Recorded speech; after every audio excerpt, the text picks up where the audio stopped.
নমস্কার বন্ধুরা, লুবনা রাসোইতে সবাইকে স্বাগত জানাই। আজকে তৈরি করে দেখাচ্ছি কোকোনাট ধোসা। এটা খুব একটা হেলদি ব্রেকফাস্ট, বাচ্চা থেকে বড় সবারই খুব প্রিয় হবে। একবার হলেও বাড়িতে তৈরি করে দেখে নিতে পারেন। আর এই নাস্তাটা খুব সফট আর জালিদার নাস্তা, দেখতেই পাচ্ছেন খুব সহজেই এটা ফোল্ড করে নেওয়া যাচ্ছে আর কোনো রকম ভেঙেও যাচ্ছে না। চলুন রেসিপিটা তৈরি করে নেওয়া যাক। এখানে 1 কাপ চাল নিয়েছি, চালটা বোলের মধ্যে দিয়ে দিলাম আর তাতে দিয়ে দিলাম 1 চামচ মেথি দানা। জল দিয়ে এটা 3-4 বার ধুয়ে কিছুটা জল দিয়ে এটা আধা ঘন্টার জন্য ভিজিয়ে রেখে দেবো। আর আপনাদের হাতে সময় থাকলে ওভারনাইটও ভিজিয়ে রাখতে পারেন সকালে তৈরি করে নেওয়ার জন্য।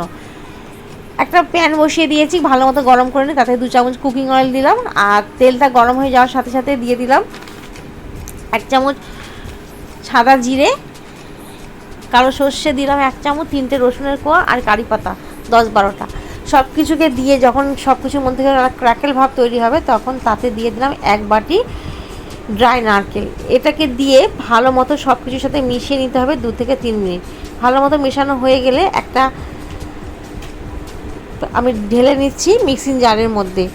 তাতে এবার দিয়ে দেবো ছোলা, রোস্টেড ছোলা দিয়েছি 1 মুঠো, 3টে কাঁচা লঙ্কা, ধনে পাতা কুচি 1 মুঠো, 1 ইঞ্চি আদার টুকরো করে দিয়ে দিলাম। আর দিয়ে দেবো তাতে তেঁতুলের পাল্প 1 চামচ। তেঁতুলের পাল্প দিলাম, কালোটা আমার কাছে যেটা ছিল, আর অল্প জল দিয়ে একটা মিহি পেস্ট আমি তৈরি করে নিচ্ছি। আর এদিকে আমার চাটনিটা দেখুন পুরোপুরি তৈরি হয়ে গেছে। এবার একটা বোলের মধ্যে আমি ঢেলে নিচ্ছি।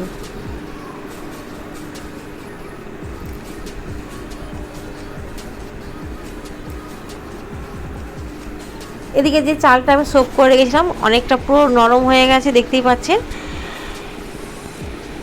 এবার আমি এইগুলোকে ঢেলে দেবো, সব জলটা ফেলে দিয়ে অল্প জল নিয়ে একটা মিক্সিং জারের মধ্যে দিয়ে দিচ্ছি আর একটা স্মুথ পেস্ট তৈরি করে নেব। আর ওভারনাইট ভিজিয়ে রাখলে পেস্টটা আরও সুন্দর তৈরি হয়। পেস্ট তৈরি করা হয়ে গেছে, এবার আমি একটা বোলের মধ্যে দিয়ে দিচ্ছি। এই কনসিস্টেন্সিটা দেখতেই পাচ্ছেন কতটা ঘন আছে এখন। এবার আমি একটা বাটিতে আগে থেকেই চিড়েটাকে ধুয়ে রেখে দিয়েছিলাম, যে বাটিতে চিড়ে রেখেছি ঠিক একই বাটিতে আমি নারকেল কুড়িয়ে রেখেছি, কারণ ফ্রেশ নারকেল আছে। কোকোনাট ধোসা বানাচ্ছি সেই জন্য নারকেলটা বেশি পরিমাণেই দিতে লাগবে। দিয়ে একটা পেস্ট তৈরি করেছি। আর এই ব্যাটারটা অনেকটাই এখন গাঢ়, যেহেতু এর মধ্যে চিড়ে দেওয়া রয়েছে। সমস্ত কিছু আমি এবার এক বোলের মধ্যে দিয়ে দিচ্ছি, দিয়ে খুব ভালো মতো এটাকে ফাটিয়ে নিতে হবে। তার আগে দিয়ে দেবো পরিমাণ মতো লবণ। লবণটা দিয়ে খুব ভালো মতো এটাকে 2 মিনিট ধরে ফাটাতে হবে। যত বেশি ব্যাটারটা ফাটানো যায় ততটাই নাস্তাটা ফ্লপি আর নরম তৈরি হবে। খুব ভালো মতো এটাকে ফাটিয়ে নিতে হবে। আর দেখতেই পাচ্ছেন ব্যাটারটা অনেকটাই পাতলা। এবার এর জন্য এখানে অল্প অল্প জল দিয়ে ব্যাটারটা পাতলা করে নেব। একসঙ্গে বেশি জল দেব না, তাহলে অনেকটাই পাতলা হয়ে যেতে পারে।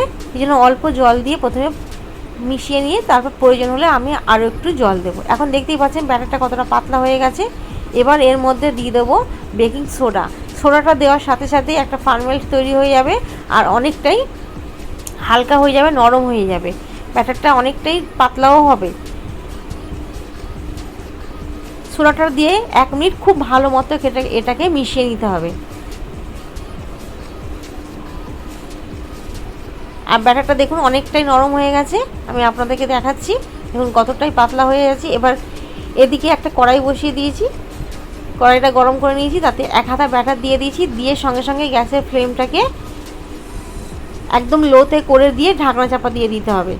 আর এই নাস্তাটা তৈরি করতে 1 মিনিট মতো সময় লাগবে। দেখুন 1 মিনিটের মধ্যে কতটা জালি জালি ভাব তৈরি হয়ে গেছে আর উপর থেকে পুরো কালারটা চেঞ্জ হয়ে গেছে আর নরমও হয়ে গেছে আর পুরোপুরি শুকিয়েও এসছে।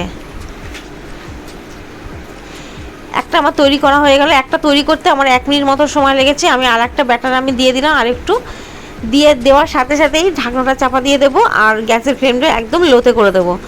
দেখতেই পাচ্ছেন কতটা জালি জালি তৈরি হয়েছে আর খুব সহজেই এটা কড়াই থেকে উঠে যায়, কোনো রকম তেল দিতে লাগে না।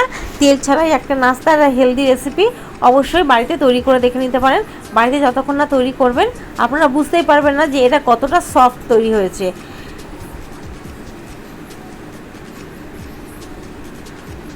নিত্য নতুন প্রত্যেক দিনের বন্ধুদেরকে আমাদের চ্যানেলটা দেখার জন্য তাদেরকে অসংখ্য ধন্যবাদ। আর নতুন বন্ধুদেরকে আমার আন্তরিক ভালোবাসা জানিয়ে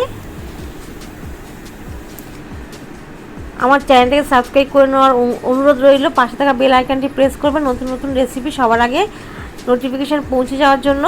আর অবশ্যই আমার চ্যানেলকে লাইক, কমেন্ট এবং শেয়ার করবেন। আজকে তাহলে এই পর্যন্ত, আবারও ফিরে আসবো নতুন কোনো ভিডিও নিয়ে। ততক্ষণের জন্য ভালো থাকবেন, সুস্থ থাকবেন। আর ভিডিও দেখার জন্য